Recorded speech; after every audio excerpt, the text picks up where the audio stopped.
Bahrain, Iraq ও কুয়েতে আছেন লাখো প্রবাসী বাংলাদেশি।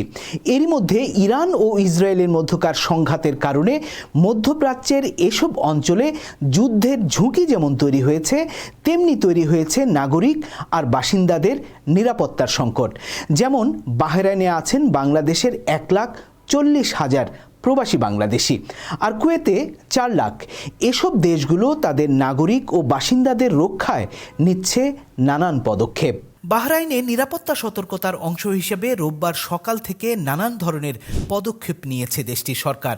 দেশটির নাগরিক ও বাসিন্দাদের অপ্রয়োজনে মেইন রোডে চলাচল থেকে বিরত থাকতে অনুরোধ করা হয়েছে, তবে জরুরি প্রয়োজনে মেইন রোড ব্যবহার করা যাবে।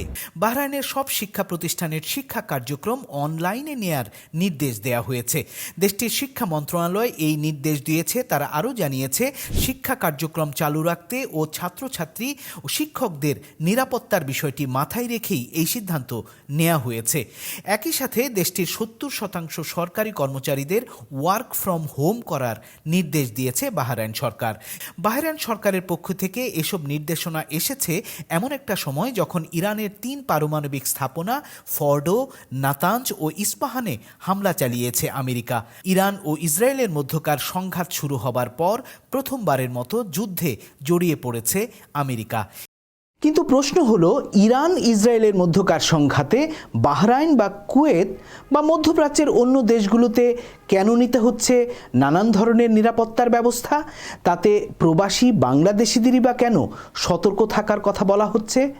কারণটি হলো, এই মধ্যপ্রাচ্যের বাহরাইন, ইরাক, কুয়েত, কাতার ও সংযুক্ত আরব আমিরাতে রয়েছে আমেরিকার সামরিক ঘাঁটি। বাহরাইনে আমেরিকার 5ম নৌবহরের ঘাঁটি ছাড়াও অন্তত 3টি সামরিক ঘাঁটি আছে। এমনিতেই আমেরিকার প্রেসিডেন্ট ডোনাল্ড ট্রাম্প বারবার হুমকি দিয়েছেন যে যদি ইরানের পারমাণবিক কর্মসূচি নিয়ে চলমান আলোচনা ব্যর্থ হয় তবে তিনি ইরানকে আঘাত করতে পারেন। প্রতিক্রিয়ায় ইরানও হুঁশিয়ারি দিয়েছিল যে তারা এই অঞ্চলে মার্কিন ঘাঁটিগুলোতে হামলা চালাবে। ইরান ইসরায়েল সংঘাত শুরুর 1.5 সপ্তাহ পর ইরানে আমেরিকার হামলার পর অঞ্চলটিতে মারাত্মক নিরাপত্তা ঝুঁকি তৈরি করেছে।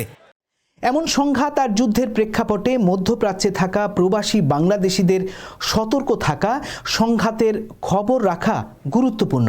কারণ সংঘাতের আগাম খবর জানলে যে দেশটিতেই থাকুন না কেন, সেই দেশের সরকারের নির্দেশনা মেনে চললে অনেক বিপদ থেকে কিন্তু রক্ষা পাওয়া যায়, নেওয়া যায় নানান নিরাপত্তামূলক ব্যবস্থা।